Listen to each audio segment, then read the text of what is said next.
Hello, good morning everyone. এখন বাজে দুপুর 12টা বাজতে যাচ্ছে। আর গুড মর্নিং এর জন্য বললাম বিকজ আজকের দিনটা এখন থেকে শুরু করছি।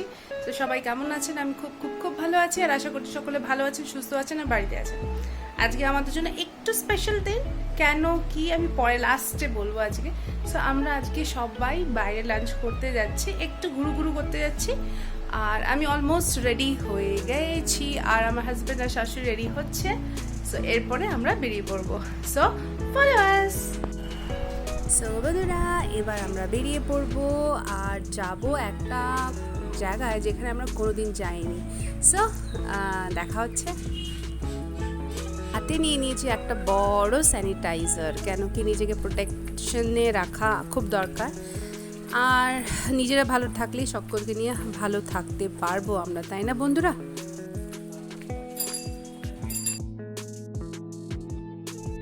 সো আজ আমরা চলে এসেছি ওজোরাতে। ওজোরা হলো একটা দারুণ রেস্টুরেন্ট, আর এটা রুফটপ রেস্টুরেন্ট কলকাতার। খুব ফেমাস, স্পেশালি ইয়াংস্টার্সদের মধ্যে। আর এটার স্পেশালিটি আপনাদের দেখাতে নিয়ে চলে এসেছি, দেখুন ছাদে। সো ইটস ফুল। আর কী হয়, ইভিনিংয়ে ইটস রিয়েলি রিয়েলি বিউটিফুল। মানে এখানে লাইটিং থেকে আপনি পুরো কলকাতা দেখতে পাবেন, দেখতেই পাচ্ছেন। এখন পুরো মেঘলা, বিকজ এখন মোটামুটি 12:30 বাজে। তো যেটা হয়, পলিউশনের লেয়ারটা দেখা যায়, বাট ইভিনিং হলে কলকাতা খুব সুন্দর দেখা যায় এখান থেকে। সো যেটা আমি মিস করে গেলাম আজকে, বিকজ আমরা তো লাঞ্চ করতে এসেছি, আমরা ডিনার করতে আসিনি। যাই হোক, আপনাদের সঙ্গে এটা শেয়ার করলাম কি এত সুন্দর একটা রেস্টুরেন্ট আমাদের কলকাতার মধ্যে আছে।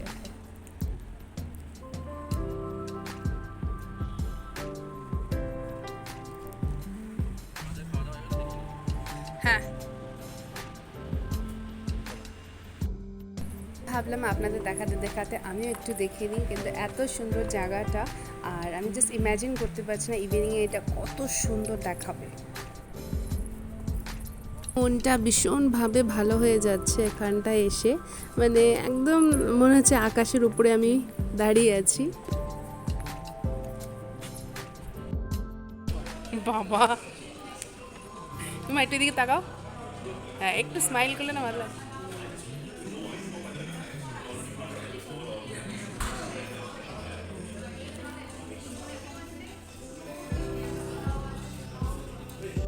আমাদের মতনই এখানে অনেকেই লাঞ্চ করতে এসছে। সো যেহেতু এটা রুফটপ, তো এটা একটু স্পেশাল বলে সবাই আসতে পছন্দ করে এখানে। সো এখন চলছে কথাবার্তা, তার মধ্যে আমরা খাচ্ছি হলো ফ্রেশ লাইম সোডা।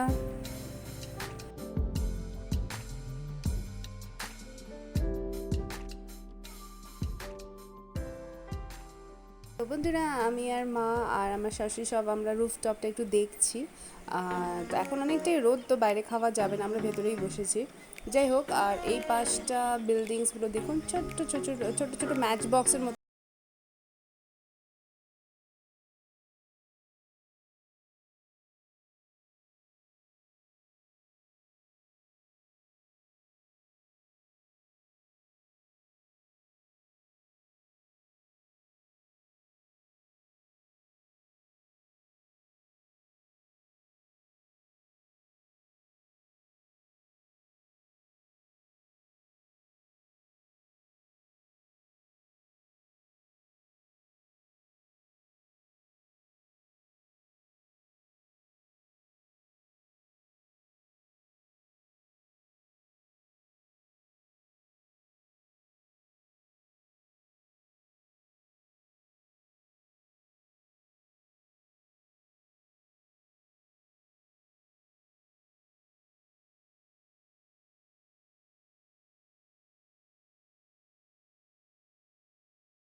অ্যাক্রোপলিস মলের সামনে দাঁড়িয়ে আছি।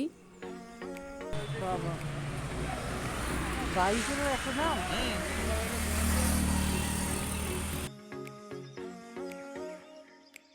সো এবার বেরিয়ে পড়লাম অন্য একটা ডেস্টিনেশনে যাওয়ার জন্য, সেটা আমি যেতে যেতে আপনার সঙ্গে অবশ্যই শেয়ার করবো আর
তাদের জন্য এখানে খাবার প্রচুর দোকান আছে, একদম দক্ষিণেশ্বরের ভেতরেই, মন্দিরের আশেপাশেই আছে, তো খুব একটা দূর যেতে হয় না। প্লাস এখানে ডালার তো একদম পার্মানেন্ট দোকানগুলো আছেই, যেগুলো মানে যেখান থেকে আপনি নিতে পারেন প্রসাদ। সো আমরা এবার নামবো। এবার ভাবছি অ্যাকচুয়ালি আমাদের খাওয়া দাওয়া হয়ে গেছে, তাই পুজোটা দেওয়া হবে না, কিন্তু মাকে দেখে আমরা চলে আসবো।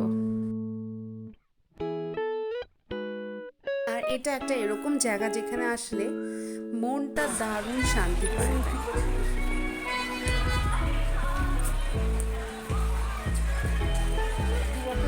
আগে এসেছিল।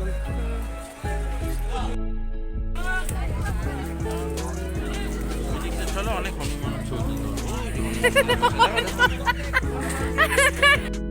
ওই যে হনুমান, ওই যে সব হনুমান আছে, হনুমান হনুমান, কত হনুমান, না না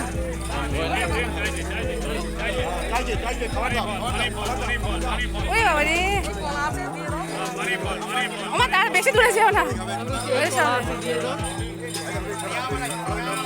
খাচ্ছেই তো কত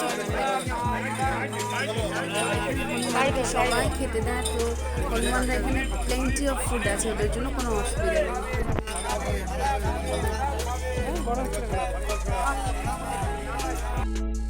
বন্ধুরা, এখান থেকে আমরা একটা প্রদীপ কিনবো, যেহেতু ঠাকুরের স্থল থেকে আসলে কিছু না কিছু কিনতে হয় ফিরে যাওয়ার সময়, তো আমরা এখানে একটা প্রদীপ কিনছি।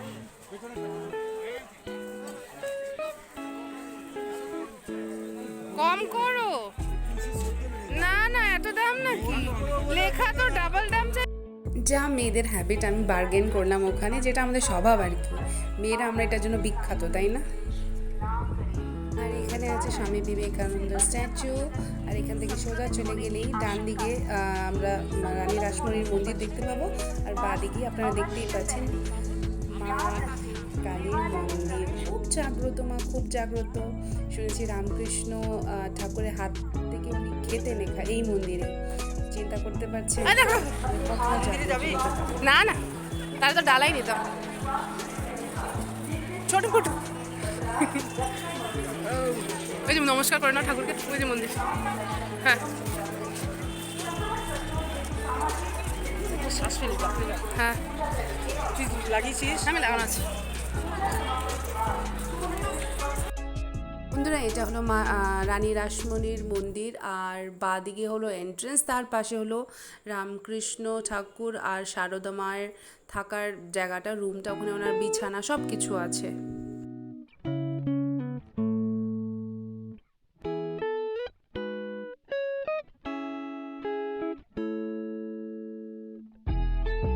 চলে যাচ্ছি গঙ্গা পাড়ের দিকে। আর এদিকে আমরা যখন এগোবো গঙ্গার দিকে, দেখবেন অনেকগুলো শিবের মন্দির আছে এখানে। আর ডান দিকে পড়ছে গঙ্গা, আর তার উল্টো দিকে পুরো অনেকগুলো শিবের মন্দির।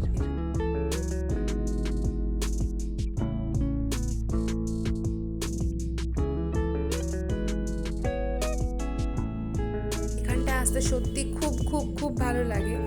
মনটা খুব শান্তি পায়, মানে মনে হয় সংসারে সব ঝামেলা ঝুঁকি এড়িয়ে আমরা একদম ঠাকুরের কাছে চলে এসেছি।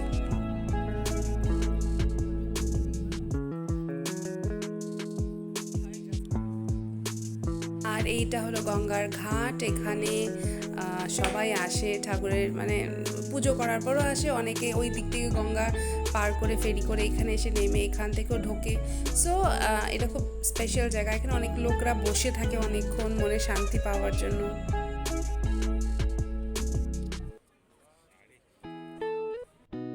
এই জায়গাটা যারাও কলকাতা ঘুরতে আসবেন অবশ্যই আসবেন, বিকজ এটা খুব স্পেশাল জায়গা, একটা মায়ের জায়গা। মানে এখানে আসলেই বুঝতে পারবেন এখানে কি টান।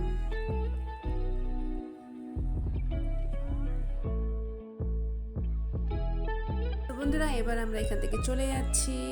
অনেকক্ষণই ছিলাম, ঘন্টাখানিক মতন ছিলাম। এবার চলে যাব, বিকজ এখান থেকে বাড়ি অনেক দূর, বাড়ি যেতে হবে। তাই সবাইকে ফিরতেই হয় বাড়ি, তাই তো। সো আমরাও ফিরে যাচ্ছি এবার। আর খুব মনটা খারাপ লাগছে।